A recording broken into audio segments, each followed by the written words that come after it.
Gente, não gravou o primeiro slide, tá? Grava de novo. Ah, tá gravando, vou parar de falar. Agora tá gravando, tá? Então, vamos lá. Tem 9 pessoas na sala. Vou pro segundo slide. Ó, aqui eu coloquei a segunda aula, conceito de pré-operatório, e coloquei só os itens que a gente precisa conversar, ok? Então, eu vou falar essas partes aqui, vocês me ajudam, vocês têm que lembrar essas coisas. Ok? Então, vamos lá. Quando a gente tem o pré-operatório, gente, de que momento até que momento? A partir do momento que eles identificam a necessidade de fazer cirurgia? Isso, até o momento que ele entra na sala de cirurgia. Até a porta do centro cirúrgico. Exatamente. Então, esse é o período de pré-operatório. A partir do momento que foi decidido fazer a cirurgia, até o momento que a gente passa a maca para dentro do centro cirúrgico, tá? Temos o conceito de pré-operatório.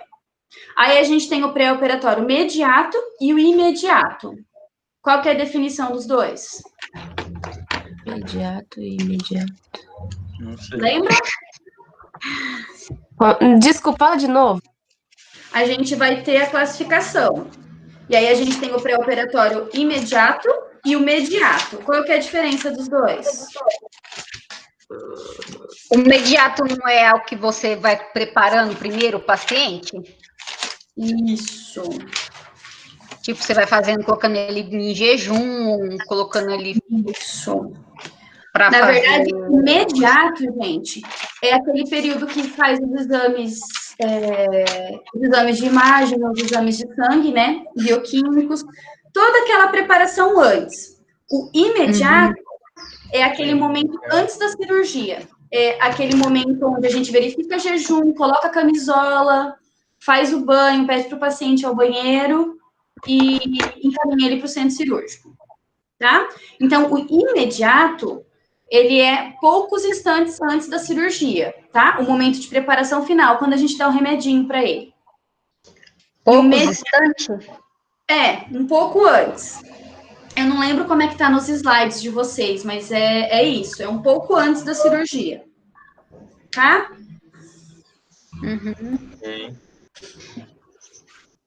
E o imediato é toda aquela preparação antes, quando a gente faz o histórico do paciente, verifica se está tudo correto com os exames, ou se a gente precisa fazer exame de sangue de imagem, né? Se ele assinou o termo de consentimento, todo aquele período antes. Vamos supor, o paciente interna hoje à noite para fazer a cirurgia amanhã de manhã. Todo o período da noite e da madrugada é o imediato, é onde a gente tem o tempo para fazer todo o cuidado, o histórico do paciente e verificar tudo. Aí, quando ele vai para o centro cirúrgico às 6 da manhã, às 4 a gente começa o imediato, tá? Pedir para ele tomar banho com Clorex, verificar local de cirurgia, verificar se o termo está assinado, fazer a medicação, tá? Beleza? Só escuto a Vivi e o João. Tô aqui também. Deve ter dormido. Certeza. Fala assim. Tá. Preparo psicológico do paciente, gente. O que vocês lembram dessa parte? Nossa, eu não lembro. Orientar o paciente. Não é aquela hora que ele entra, que ele tá em medo de morrer, medo de anestesia, que é o momento que o enfermeiro entra para falar assim, olha, os agravos da anestesia pode ser isso, isso e isso, mas a gente vai estar aqui. É isso. Exatamente. Preparo psicológico do paciente é quando ele interna ou antes da cirurgia, quando eu tenho cirurgia ambulatorial, né? E a gente conversa com o paciente. Normalmente ele está ansioso, está com medo da situação, não está preparado para aquilo ali, ou está preparado, mas está sentindo medo do mesmo jeito. E a gente explica todo o processo, tudo que vai acontecer. Lógico que o procedimento cirúrgico em si é responsabilidade do médico, certo? Então, lembrou? O médico vai explicar para ele quais são os riscos da cirurgia, o que vai acontecer. Mas a gente pode preparar o paciente do que vai acontecer no pré-operatório, que a gente, quando a gente dá o comprimido para ele relaxar e toda a situação, e a gente pode falar um pouquinho do pós-operatório para ele também, para ele ficar tranquilo. Como vai ser o pós-operatório, quanto tempo é previsto que ele fique, como a gente prevê que seja incisão cirúrgica, né? A questão que existem medicamentos para dor, que ele não precisa ficar preocupado, entre outras coisas. Então, a ideia do preparo psicológico é reduzir a ansiedade do paciente, esclarecendo tudo que vai acontecer. Beleza? Uhum. Uhum. O preparo físico é toda aquela questão que a gente precisa observar no histórico do paciente. Ele chegou para mim, como que está o estado geral desse paciente? Como que está o preparo físico dele? Tá? E aí a gente pensa assim, em todos os pontos. Preparo físico vai incluir o estado nutricional e hídrico. Por que o estado nutricional do paciente é importante no pré-operatório? Como que é a pergunta? Repete, por Você está em jejum, precisa? Oi? Ele não precisa estar em jejum? Acho que porque se ele estiver muito desidratado... Isso. Muito A gente tem fraco. duas situações no estado nutricional, tá?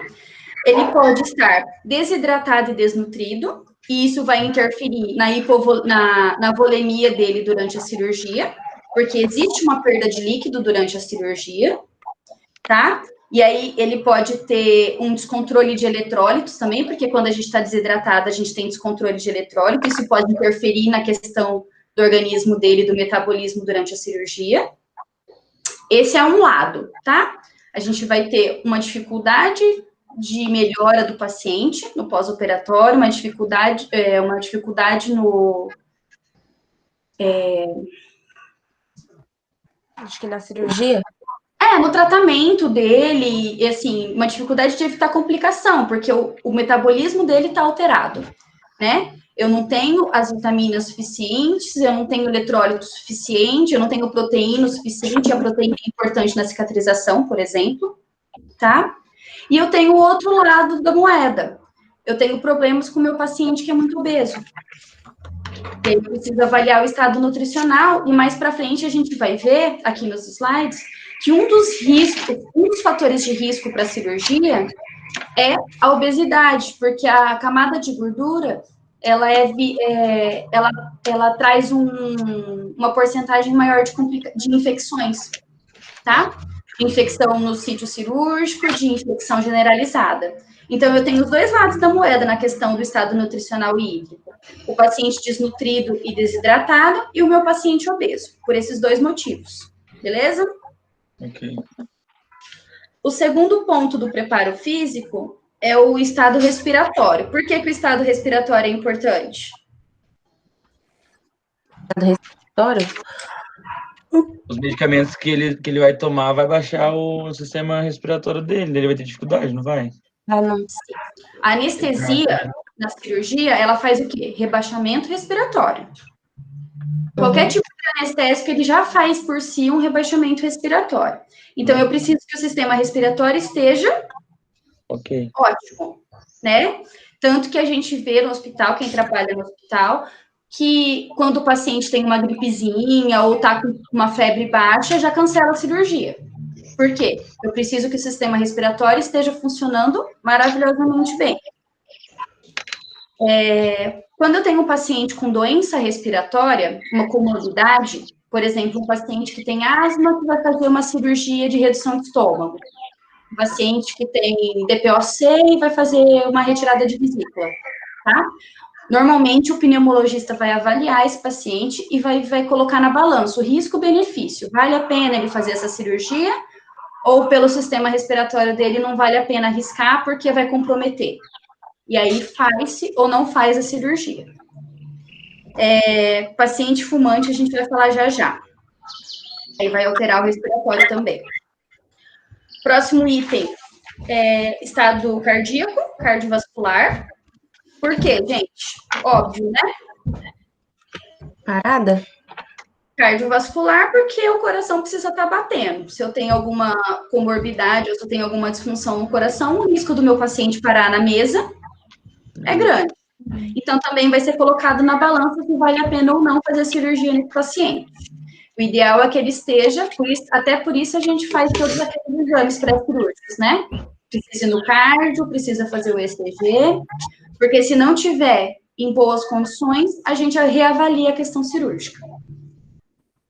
Deixa eu sair um pouquinho e ver se mais alguém entrou aqui. Não. Volto para a apresentação. Tranquilo? Função hepática e função renal. Por que que o rim e o fígado é importante a gente avaliar no pré-operatório? Porque é onde filtra a anestesia? Isso. Tem a ver com anestesia. Exatamente. Então, eu preciso de uma função ótima de fígado e de rim também, porque é onde a gente tem é onde filtra e biotransforma as substâncias anestésicas. Então, se eu tenho um paciente que tem insuficiência renal, por exemplo, ele vai demorar um tempo muito maior para filtrar o anestésico, ou até não vai filtrar esse anestésico. E aí eu tenho uma chance de rebaixamento do paciente e até de parada. E o rim, o fígado é a mesma coisa, né? Ele faz a biotransformação dos compostos anestésicos. Então, se eu não tenho ele no funcionamento normal, eu vou ter uma dificuldade com esses anestésicos. Então, é por isso que... Bio, o que você falou? Oi? É bio, o que você falou agora? Se eu não tiver biotransformação dos compostos anestésicos, o fígado. Tá dando eco, parece. Tá tendo eco? Será que sou eu? Tá melhorando. Abaixa o som da sua televisão, me escuta pelo telefone. Tá na TV? Não, tô brincando. PlayStation.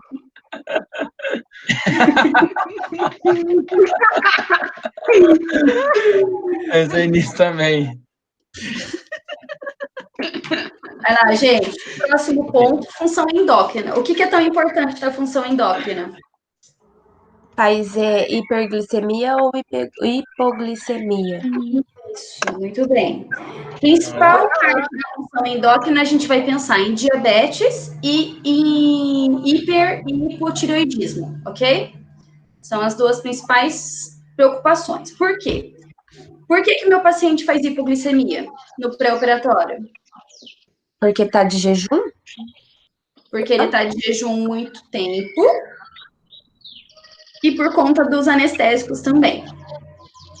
Tá? E por que ele faz hiperglicemia?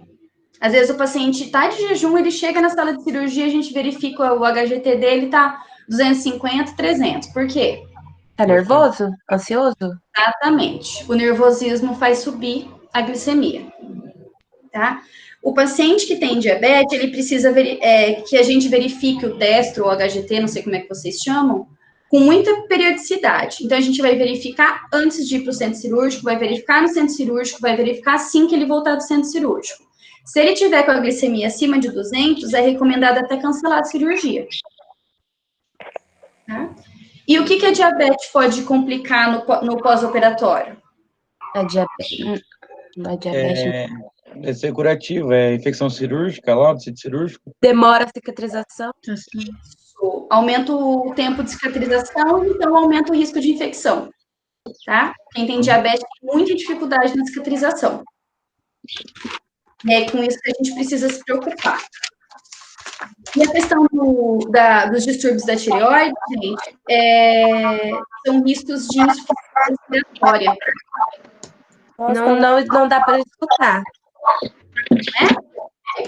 Não deu para escutar. Vocês estão me escutando agora? Agora sim. Vou falar mais baixo, então. Dá para escutar? Dá para escutar?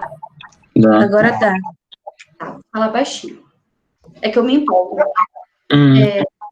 Os distúrbios da tireoide, então, gente, eu preciso me preocupar com quem tem hipotireoidismo.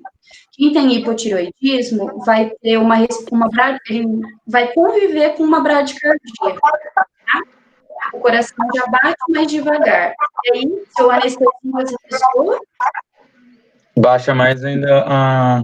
Baixa mais a frequência respiratória e eu posso fazer uma parada, ok? Então, são duas coisas que eu me preocupo bastante no pré-operatório, a questão da tireoide e a questão da diabetes, ok? Ah, não. Oi. Fala. Não? Depois da função imune, eu tenho a função imune, gente. Meu Deus do céu. Tá muito Tá ruim. muito barulho. Onde tá barulho? Eu não sei, parece que tem alguém falando no fundo. Na É minha? a Fernanda, não é? A Fernanda falando? É, parece a Fernanda falando. Fala, Fernanda. Oi. Fala. Oi. Era pra escutar. Mas quando vocês falam, eu não escuto o eco de trás, só quando a professora fala. Ih, Será que é o lugar que eu tô? é o computador ruim da professora. É o quê? Parou. Parou? Parou. Tá. Então, vamos lá. Eu vou tirar um pouquinho da tela, então, tá? Para ver vocês. Função imune, gente. O que é importante na função imune do paciente? Observar se tem alergia. Imune. Se são pacientes imunodeprimidos. Isso. Questão de alergia, tanto medicamentosa quanto alimentar, tá? Se é um paciente imunodeprimido, eu preciso tomar o dobro de cuidado com esse paciente, porque ele tem um risco de infecção muito maior e de complicação, tá? E aí eu penso nas alergias relacionadas a medicamentos mesmo. Qualquer sensibilidade, por exemplo, tem muito paciente que vai ser alérgico à ampicilina, por exemplo. Tem muito paciente.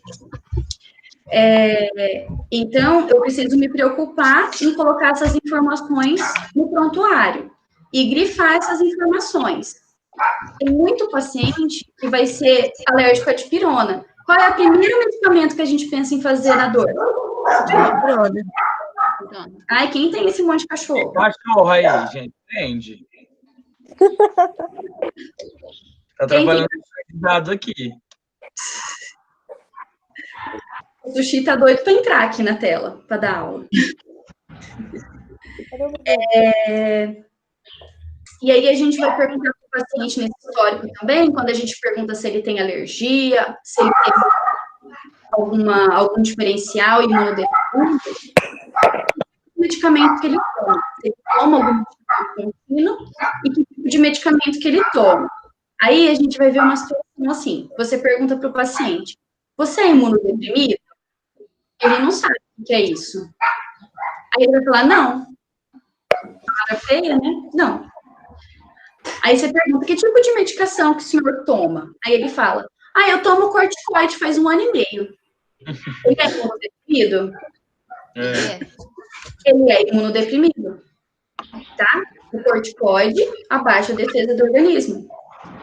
Então, é importante que eu pergunte tanto das alergias e da imunossupressão, quanto que tipo de medicamento que ele já toma. Às vezes, ele é um paciente que vai fazer uma cirurgia de coluna, ele já toma morfina 3 vezes por dia. Vocês imaginam o pós-operatório desse paciente? Ele já tá... Morfina para ele é água. Ele vai ter um pós-operatório muito mais complicado, porque ele tem resistência. Então, ele vai sentir dor. E eu preciso que essa medicação seja adequada para que isso não aconteça. Tá? Então, essas situações é importante que a gente conheça o histórico medicamentoso do paciente. Deixa eu ver qual que é o próximo. Fatores psicossociais, gente. O que eu preciso saber do paciente? A situação que ele vive para um pós-operatório melhor. Se ele é ansioso, se tá com medo. Sofrimento psicológico e reação emocional, exatamente, a ansiedade, o medo de morrer, o estresse, né, que faz alterar todos os sinais vitais do organismo do paciente. E é exatamente o que o João falou, a questão de onde esse paciente mora, para onde ele vai voltar no pós-operatório, ele vai ter condição de fazer um curativo limpo, no lugar que ele mora? Ele tem condição de ter o material para realizar um curativo? Ou é aquele paciente que vai para casa e vai voltar com a ferida infeccionada?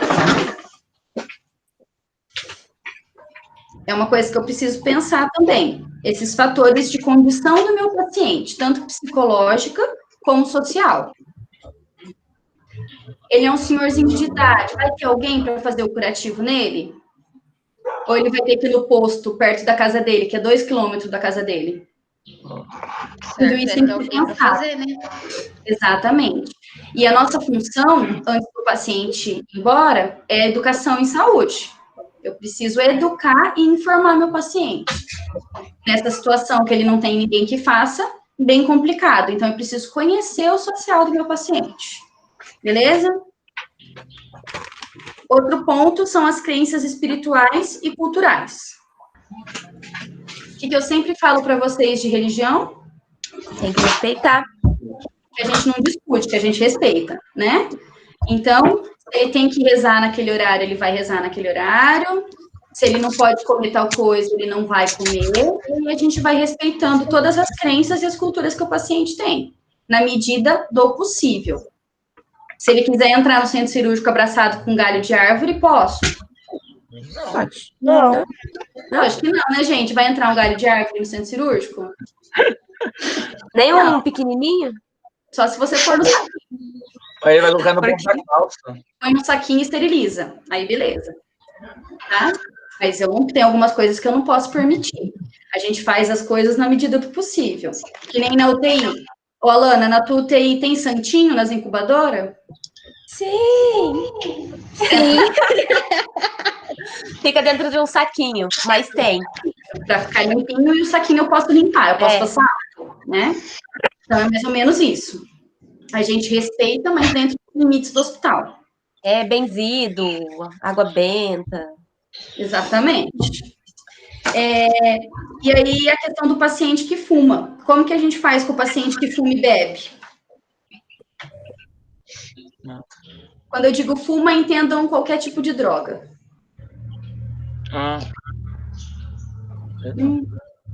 Ai, no hospital eles dão aqueles... tem que ficar de olho, porque tem problema com anestesia, né? Isso. Se o meu paciente usa droga, eu tenho que tomar cuidado com a questão anestésica, porque eu não sei qual foi a última vez que ele usou droga. E a questão do... Ai, tá na ponta da língua, pera. Utilismo? Não. Deixa eu olhar aqui. Comunicação Primeiro que eles escondem que eles usam, né? Normalmente eles não contam. Então eu tenho um risco aí, porque às vezes eu não sei que ele usa droga, tá? E aí eu preciso... Ah, lembrei. Eles normalmente têm muita resistência à medicação, certo? Então, às vezes, é um paciente que vai ter que ter uma quantidade anestésica maior. Agora, em casa, o paciente vai ter resistência à medicação. Então, tenho o anestesista precisa saber para, de repente, fazer uma dose maior. Tá derrubando as coisas. Ideia. Ai, desculpa. Vou pegar alguma coisa pra comer. Desculpa. Imagina. Então, eu tenho essa situação. E o meu paciente que é alcoólico? O que eu preciso me preocupar? Abstinência? Com abstinência, tá? Então, normalmente, esse paciente é um paciente que eu tenho que tomar cuidado no pós-operatório, porque ele desenvolve o delírio tremors 72 horas depois, né? Então, às vezes, é um paciente que vai agitar no pós-operatório. Isso me preocupa. Esses dois pacientes, normalmente, quando ele chega e a gente não sabe se ele usou droga há pouco tempo ou não, é um paciente que a gente passa uma sonda naso para evitar o risco de aspiração por conta de um vômito ou alguma coisa assim. Quando eu não sei qual foi a última vez que ele usou, ou às vezes ele chega na emergência drogado e precisa de cirurgia, tá? Usou droga e caiu, bateu a cabeça e fez um TCE, por exemplo. Ok? Eu sou trágica, eu gosto da situação. A Neuza está chegando aí. Então, gente, se na prova cair... Oh, meu Deus, espera. Se na prova cai o preparo físico, vocês vão lembrar desses itens. Vou repetir para vocês. Estado nutricional e hídrico, estado respiratório. Peraí, professor. Vai. Estado nutricional e hídrico, estado respiratório, estado cardiovascular, parte renal, função hepática e renal, função endócrina, função imune, uso de medicamentos, fatores psicossociais,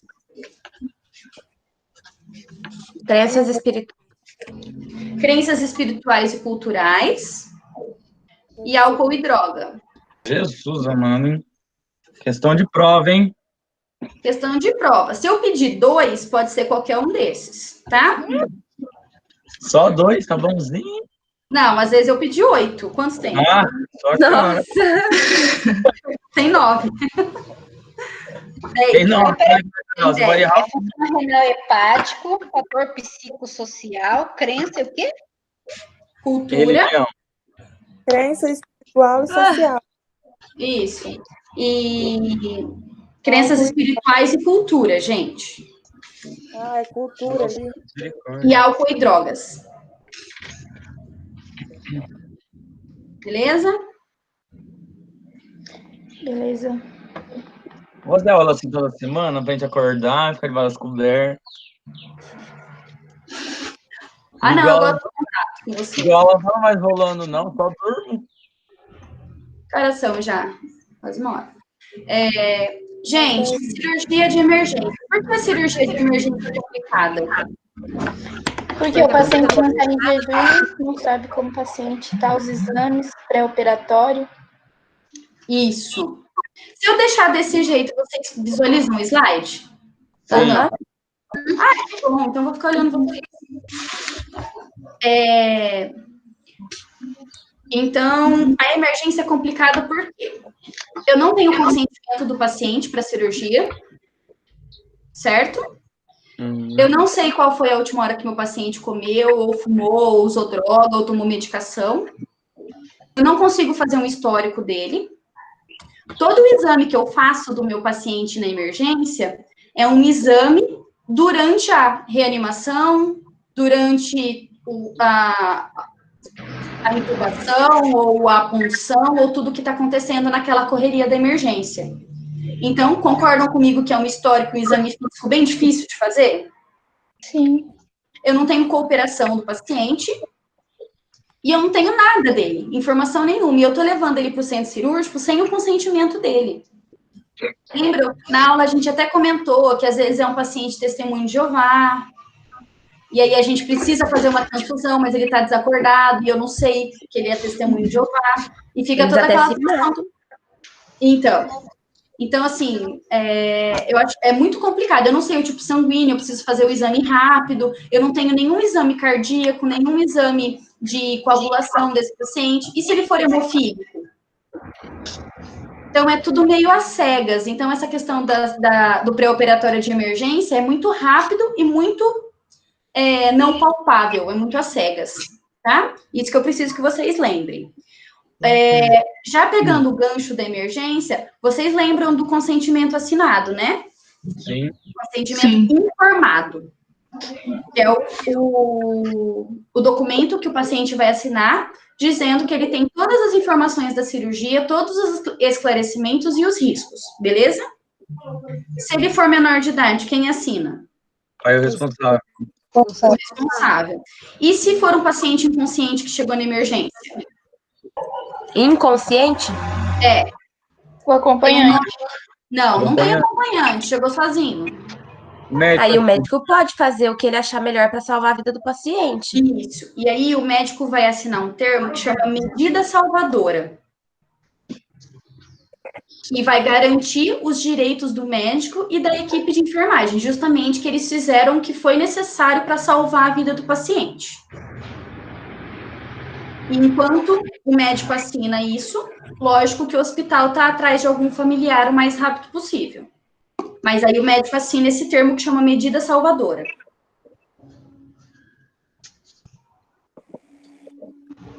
Ok? Sim. Aí a gente fala um pouquinho de SAI. Ah, entendi. A SAI, gente, é tudo isso que a gente falou. Sumiu a apresentação. Toda essa questão do histórico que a gente faz, respiratório, cardiovascular, do estado geral do paciente, mais aquilo que vocês fizeram na última aula. Aquela parte do diagnóstico do paciente antes da cirurgia, do pré-operatório. Diagnóstico e prescrição de enfermagem, para que meu paciente fique em equilíbrio. E a parte da prescrição antes da cirurgia, que é verificar jejum, o banho com clorex, verificação se o termo de consentimento está assinado, tricotomia não se faz mais, colocar a roupa, a camisola do centro cirúrgico, fazer o comprimido anestésico antes de ir para o centro cirúrgico e verificar todos os exames e a papelada, tá? Então, todo o período de pré-operatório vai ser a SAI. O histórico que eu faço ali no começo e todos os cuidados que eu faço durante para possibilitar que o paciente vá para o centro cirúrgico. Tá? Próximo. Qual que é o objetivo de um pré-operatório bem feito? Fala para mim. Evitar complicação. Evitar complicação no dentro da cirurgia e no pós-operatório. Então, se eu perguntar para vocês... Oi? Evitar erros. Erros. Então, basicamente isso. Se eu perguntar para vocês qual é o objetivo de um pré-operatório bem feito, evitar complicações no perioperatório e no pós-operatório, e evitar erros durante a cirurgia e após também, tá? Bem simples.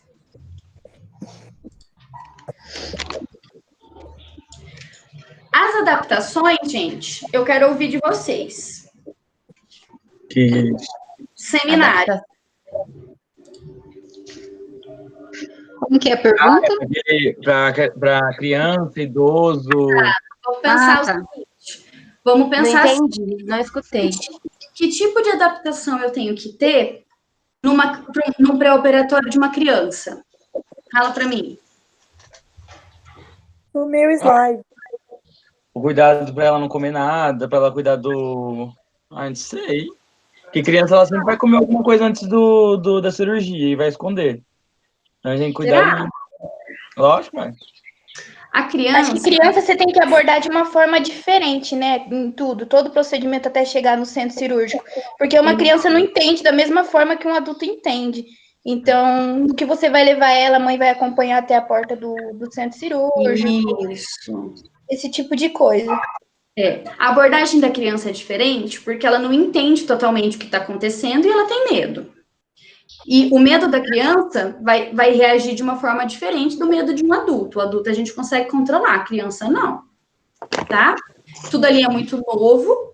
Então, tem a questão da mãe acompanhar até a porta do centro cirúrgico, aquelas medidas lúdicas, né? De deixar ela operar o boneco, de explicar para ela como vai ser feita a cirurgia em um boneco, para ela entender o que está acontecendo. O jejum da criança normalmente vai ser um tempo menor. Ela não vai fazer a noite inteira de jejum, porque também é sacanagem. Né? O cuidado de explicar de uma forma diferente, de explicar de uma forma mais lúdica e de tentar acalmá-la é diferente do adulto. Ok? O que eu tenho que tomar de cuidado diferente se eu tenho uma pessoa com algum problema físico? Você tem que tentar adaptar o máximo que você puder. Questão, se o paciente se for um cadeirante, tentar para ele ter mais acesso às estruturas hospitalar, questão de passagem de maca, essas coisas. Mas assim, eu acho. E se eu tenho um paciente que tem paralisia cerebral e é extremamente rígido, como que eu faço com ele para levar ele para o centro cirúrgico? Você vai ter que passar ele e dar uma maca para outra. Dá tem que juntar a equipe e passar para uma maca. Não, mas, por exemplo, ele é rígido e ele tem as pernas... não é reto. Ele tem as pernas dobradas, as mãos, né? Normalmente eles têm as mãos torcidas por rigidez mesmo. Eu posso esticar o paciente na maca? Não. Não, porque ele Vai sente de dor. lado. Eu tenho que procurar uma posição que seja confortável para ele e boa para gente, mas mais confortável para ele do que boa para gente. Ok? E se eu tenho um paciente que é cego, que é surdo? Que é surdo, acho que escreve no papel. Não tiver um intérprete, né? Que é cego, fala com ele. Quando o paciente é cego, eu tenho que tomar um cuidado muito maior, porque às vezes eu acho que ele está observando tudo, mas eu tenho que explicar onde ele está indo, o que está acontecendo, por onde ele passou, né? Não façam que nem eu, que fez todo o pré... Vocês fizeram isso? Não, a gente ficou com um paciente com necessidade física. Não tem nada específico para esse público, é bem limitado. O que mais tem, assim, em questão do paciente cego, é que ele tem direito a acompanhante. Sim. Na questão da entrada ali do bloco cirúrgico. O certo é o hospital ter um intérprete de Libras, só que isso não acontece na vida real. Pelo que a gente já estudou, o certo teria, mas não tem. Então, não tem nenhuma abordagem específica para esses tipos de paciente. Pelo que a gente fez o trabalho. Foi um trabalho difícil nesse sentido, porque não tem nada específico para esse público. Uhum. E se for um paciente esquizofrênico, gente? Dá calmante. Ai, como a Ana é humanizada, gente. Olha, essa live tá gravada, Ana, fica falando isso. Ué? Para ele ir calmo. Eu preciso observar se ele toma medicação para garantir que ele continue tomando a medicação dele, né? Porque às vezes ele acha que porque ele está de jejum ele tem que parar a medicação e aí ele tem uma crise no meio do pré-operatório. E verificar essa questão de ter muita resistência à medicação também, porque às vezes a anestesia precisa ser diferenciada porque ele tem resistência à medicação, tá? E, lógico, tomar os cuidados de sempre, verificar se ele está numa situação mais calma, ou se ele está agitado. Se ele está agitado, eu posso conter ele no leito? Posso. Da forma correta, lógico. Certo? Não posso. Se precisar de calmante e for prescrito pelo médico, a gente faz também, não tem problema. De acordo com a situação que o paciente está ali. E o idoso? Idoso? Cadê a galera do idoso? Tem ninguém do idoso? O idoso você tem que explicar da mesma forma, só que com uma linguagem diferenciada, né? Para ele poder entender o que vai ser feito com eles, porque os idosos eles ficam bem nervosos na hora de fazer um procedimento cirúrgico ou qualquer tipo de procedimento. Então, você tem que estar explicando de uma maneira informal. Isso, às vezes falando um pouquinho mais alto, porque ele não escuta direito, às vezes explicando com uma linguagem mais simples, porque se você falar muito rebuscado, ele não vai entender, né? Sempre de olho, porque às vezes eles escondem dor, escondem o que está acontecendo, tem velhinho que é teimoso, e tomar cuidado principalmente com a pele, que a pele deles é muito fininha, machuca, eles têm pouca musculatura, então tem velhinho que é pele e osso, então às vezes machuca, faz lesão por pressão, e ao contrário de temperatura, no idoso é muito mais difícil, tá? Então tem que pensar nisso também. Deixa eu voltar lá. Tá acabando, tá? Nossa Senhora. Classificação cirúrgica, gente. Vocês lembram?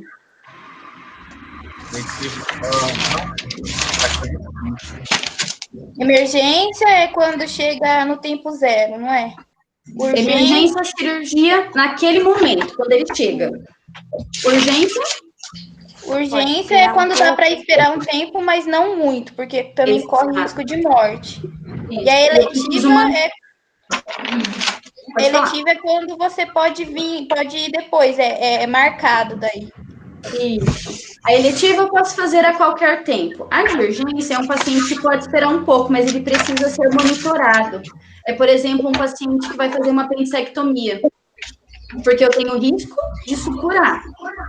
Então, eu preciso monitorar esse paciente. E a emergência é quando ele chega e já precisa ir para o centro cirúrgico, uma facada, um tiro, entre outras coisas. Tá? Então, esses 3 tipos quanto à urgência. E quanto à finalidade da cirurgia? Quando a cirurgia é curativa? Quando tira a causa da doença? Exatamente. Eu tiro a causa. Quando que é uma cirurgia paliativa? Pela conforto. Mais conforto? Quando traz conforto para um paciente. Por exemplo, um paciente que não consegue deglutir, eu tiro a sonda nasointeral e faço uma gastrostomia. Eu trago mais conforto para o paciente que vai ficar sem aquela sonda incomodando. Cirurgia diagnóstica. Exames? Laparoscopia, por exemplo. Por exemplo, laparoscopia, quando eu preciso dela para fazer um diagnóstico, tá? Cirurgia reparadora. Rinoplastia. Oi? Rino? Ou não? Não, essa é reconstrutora cosmética. Desculpa. Vai ser tipo aquela de queimadura para pôr enxerto, essas coisas? Pode ser uma mamoplastia porque retirou por conta de um câncer, por exemplo. Tá? Uma cirurgia que repara, gente. Repara o Reparadora órgão. pode ser tipo um paciente que tem deiscência e vai de novo para o centro cirúrgico para reparar o que. Isso pode ser considerado? Pode. E aí a cosmética, aquela que a gente adora, né? Plástica. Seria cirurgia plástica? Adoramos. Quanto ao porte, gente, tranquilíssimo, né? Grande, médio e pequeno. O porte vai estar relacionado com a quantidade de líquido, com a quantidade de sangue que está envolvido na cirurgia. Então, de pequeno porte, a gente pega uma cirurgia bem limpinha, uma cirurgia de vídeo, por exemplo. Médio porte, uma cirurgia já aberta, por exemplo, uma cirurgia de estômago ou uma cirurgia de vesícula. E de grande porte, normalmente cirurgias torácicas, né? Cirurgias que envolvem uma perda de sanguínea grande. Qual que é o médio? O médio é uma cirurgia que não é, nem tem tanta perca, nem tem pouca. Por exemplo, uma cirurgia de retirada de vesícula aberta. Ou uma laparoscopia aberta.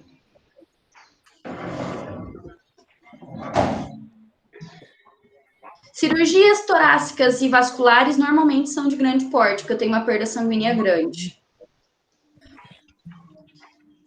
Quanto à duração da cirurgia, aí eu preciso olhar, porque eu não lembro. Vocês lembram? Parte 1 é 2 horas. Parte 2 parte de 2. De 2 a 4 horas é parte 2. Parte 3 é de 4 a 6 horas.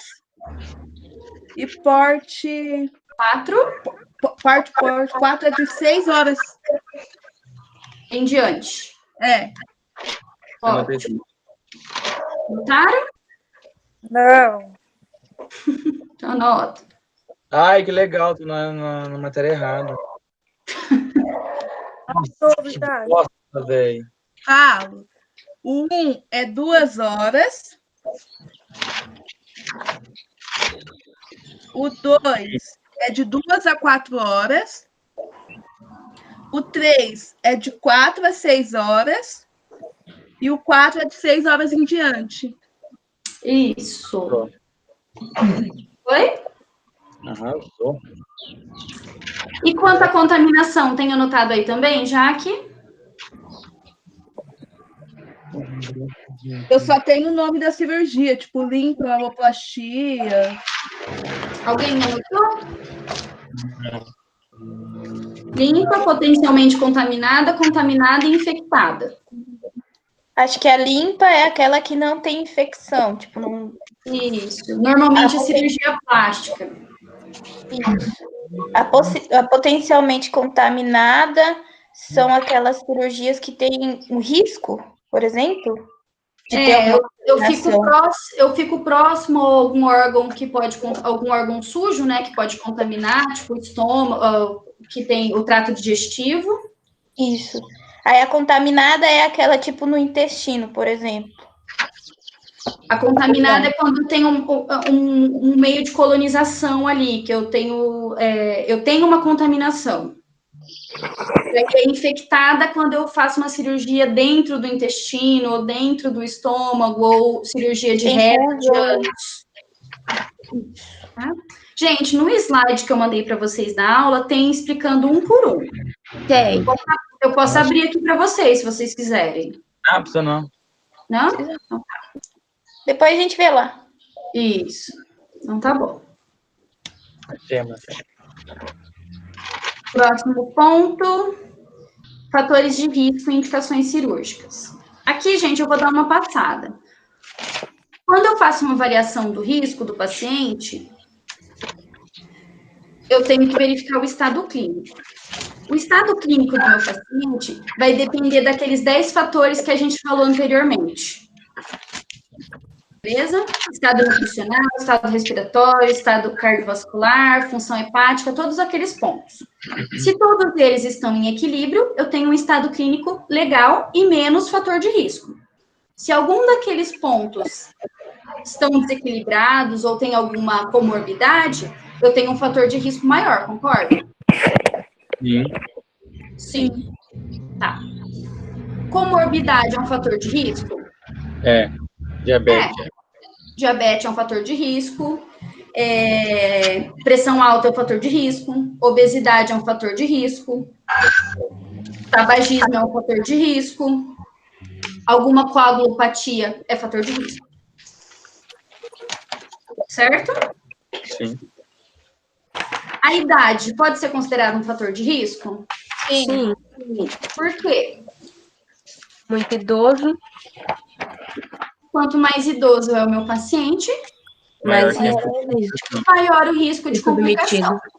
Por quê? Porque o idoso já não tem as funções vitais perfeitas igual um jovem ou uma criança.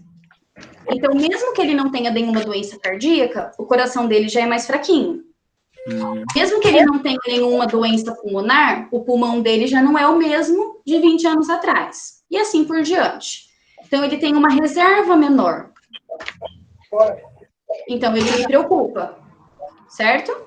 Sim. certo. Por que mesmo que eu falei que o estado nutricional do paciente é importante? Pelo nível nutricional, se ele é obeso ou se ele é desidratado. Isso. Se eu tenho um paciente desnutrido, eu tenho um risco cirúrgico maior. Se eu tenho um paciente obeso, eu tenho um risco cirúrgico maior. Aí eu trouxe uma informação para vocês bem interessante.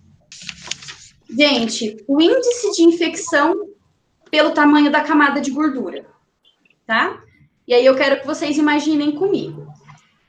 Se a camada de gordura do meu paciente for maior que 3,5 centímetros, o que não é difícil, pensem o que é 3,5.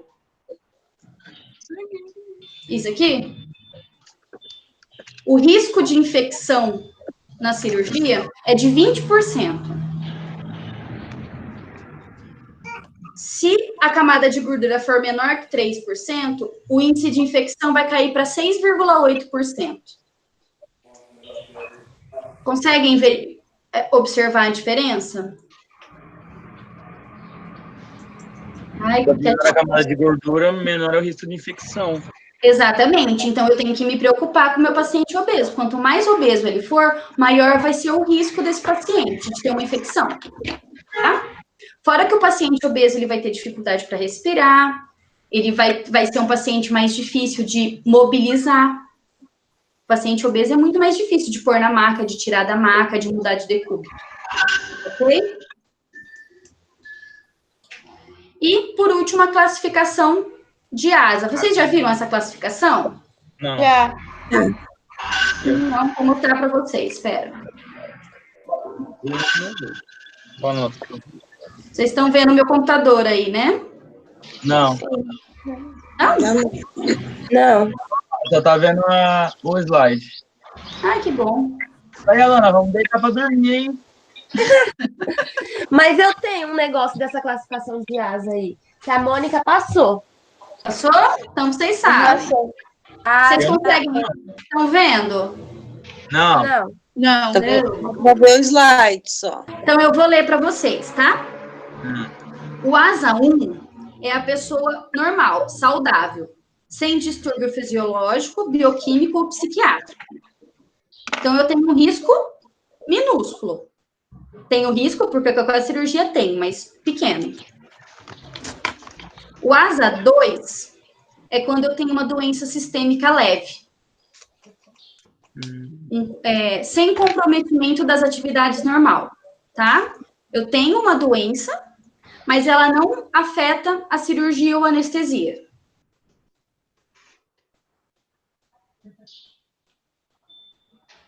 Vou falar. O asa 3 é uma doença sistêmica grave, com comprometimento da atividade normal e com impacto na anestesia e na cirurgia. O asa 4 é uma doença sistêmica grave e potencialmente letal, com grande impacto sobre anestesia e cirurgia. E o asa 5 é o moribundo, difícil sobrevivência por 24 horas com ou sem operação. Ou seja, a gente opera para tentar dar sobrevida para o paciente. Ok? Ok.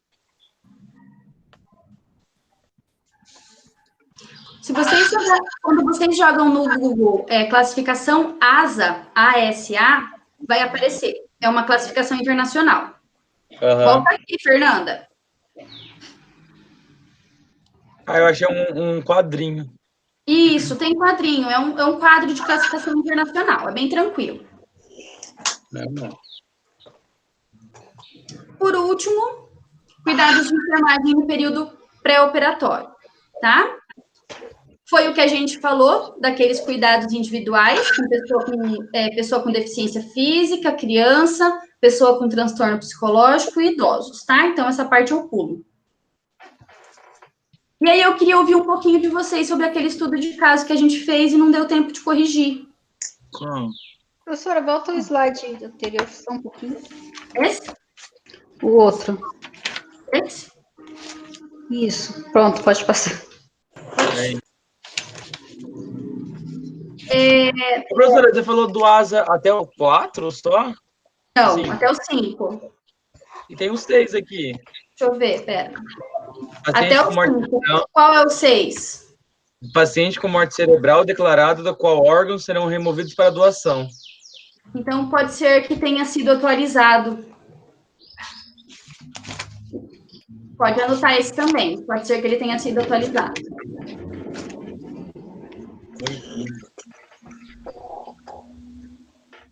Gente, para finalizar essa revisão, eu quero saber o que vocês acharam do estudo de caso que a gente fez. Que a gente não conseguiu conversar. Aquele que a gente fez em sala antes da quarentena. Tem aqui? Aqui, amor, tá aberto. No slide. Aquele que a gente entregou? Isso, que vocês me entregaram para valer nota. Não lembro. Normal. Não foi tão difícil. Tranquilo de fazer? Vocês conseguem visualizar o paciente, fazer um diagnóstico e fazer uma prescrição de enfermagem? Sim. Você vai pedir isso na prova?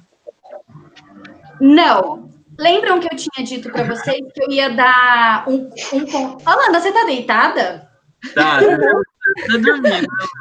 Deu dor nas costas. Verdade, linda. Lembram que eu falei para vocês que eu ia considerar um ponto da prova o estudo de caso? Sim. Como a prova vai ser feita no AVA, não me permitiram fazer isso. Então, o que eu vou fazer? Eu vou considerar esse estudo de caso como a atividade dessa semana, tá? Pode ser. Beleza. Porque vocês têm pontos todas as semanas. Então, quando vocês entrarem no AVA, nas atividades, vai ter o roteiro de estudo de vocês. Tá? Tá. Esse roteiro é de vocês, faz quem quer. Ok? O que vai valer nota mesmo é o estudo de caso que está comigo. Ok. Beleza? Beleza. Beleza. Combinado? Alguém avisa isso no grupo, por favor, para quem não estiver assistindo? Vai ver o Eu vídeo. não entendi. Vai ter um roteiro que a gente não precisa fazer? Não, eu vou disponibilizar para vocês um roteiro de estudo. Você faz se você quiser estudar para a prova por ele, senão não precisa. Ok? O que vai valer nota mesmo essa semana é o estudo de caso. Ah, Que tá. vocês Que a gente já vai entregar em fizeram. casa. Isso, que vocês já Aquele fizeram. que a gente entregamos para a senhora. Exatamente, esse mesmo. Certo? Uhum. Certo. Certo. Gente, mais alguma dúvida, alguma coisa que vocês queiram conversar? Deixa eu voltar minha cara para a tela. Aí. Tô vendo sua cara já. Você não saiu nem um minuto daí. Agora Mas eu- saiu. Saí? Agora saiu. Agora Não. voltou. Agora eu tô me vendo. Entendeu? Ah, Tá vendo? Tá vendo? Essas aulas que você deu até agora é tudo aula desse semestre, não é aula já do outro semestre, não. Essas aulas que eu tô dando no AVA, É. todas elas são do segundo bimestre já, Ah, tá. tá? Porque assim, gente, a situação é a seguinte, a gente tinha um planejamento com vocês que incluía dia de prova, dia de vista de prova, dia de substitutiva, entre outras coisas. Então, o que aconteceu? O conteúdo acabou adiantando muito, tá? E aí a gente vai se organizar quando voltar. É o segundo bimestre? Oi? O conteúdo do AVA já é do segundo bimestre? Sim, porque o conteúdo do AVA é todo pós-operatório. É, eu. O pós-operatório, gente, é todo segundo bimestre. Nossa, que delícia. Ah, então a gente terminou o primeiro bimestre em sala de aula. Sim. Terminamos, conseguimos terminar. Que delícia. E nem acabou o primeiro bimestre ainda. Então, Falaram quando que eles voltar acham que mais, vai então? voltar para Maravilhoso, hein? Vai ter conteúdo, podem ficar tranquilos que vai ter conteúdo. Ah, lógico, toda semana um artigo, né? Vamos ver, não sei ainda. De 13 páginas pra ler. Nossa, mãe do céu. Ai, artigo é uma delícia. Gente, Aqui querem tirar alguma dúvida? Ô, o seu vídeo vai ficar no AVA disponível? Eu vou baixar ele e vou colocar no AVA. Tá? Ah, Eu só não sei quanto tempo vai demorar para carregar, porque tem mais de 1 hora de vídeo. Deus é mais. A Kelly não conseguiu carregar. Então, eu vou tentar. Vai ter que Eu cortar acho que eu ele. consigo. Mas talvez demore um pouco, talvez eu não consiga colocar hoje para vocês, mas vai estar lá, eu vou conseguir pôr, tá? Ok. Tranquilo? ok. Então, assim, Tranquilo. gente, eu vou disponibilizar o vídeo, os slides, o roteiro de estudo. E aí, vocês se preparem para a prova. A prova não é na próxima segunda, na outra ainda, né? Ai, dia 29. passa tão rápido, chega tão rápido. É. Tá? Mas eu acho que, assim, vocês estão preparados, tá bem tranquilo. E esses slides que eu passei para vocês é mais um resumão de tópico. Aí, se vocês conseguirem explicar cada tópico, tá sabendo tudo. Beleza? Consulta vai ser fácil. É, vai ser em casa a prova, né, gente? É babinha a prova. Tem previsão para voltar para aula? Voltar? Passar de aula? Então, parece, não tenho certeza, que saiu um decreto de mais 30 dias. Eita. Nossa, demora. quero voltar Então, rápido. em maio, ainda em maio, a gente não volta. A previsão é 20 de maio, né? Daí, 30 dias. Gente, mas tá passando tão rápido. Tá, Muito. É lógico, tá. Só dorme. Dar aula pelo computador é muito mais chato. Ah, não só é legal. você dorme, né, ô, João? Porque o meu trabalho dobrou. Toma essa, João. 24, Neuza, agora? Hã? Fazendo escala de 24 agora? 36. Nossa. Eita, Giovana. Falta de funcionário. Trabalhando dobrado. Não vejo a hora que volta logo as aulas. Vai ficar rica, hein, Neuza? Nunca na vida. Gente, eu vou parar de gravar então. Qualquer dúvida vocês me mandam, tá bom? Mas eu acho que tá bem tranquilo. E aí, a minha dica é: façam o roteiro, porque as questões da prova estão lá, Tá.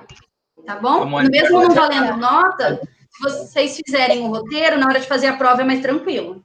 Porque as questões estão lá. Só copiar Beleza? e colar depois? Não falei nada, Ctrl+V. tá bom? Ok. Como é que para de gravar? Não sei. Espera. Interromper gravação. E eu tô com medo de não conseguir salvar, gente. Gravação salva no Google Drive.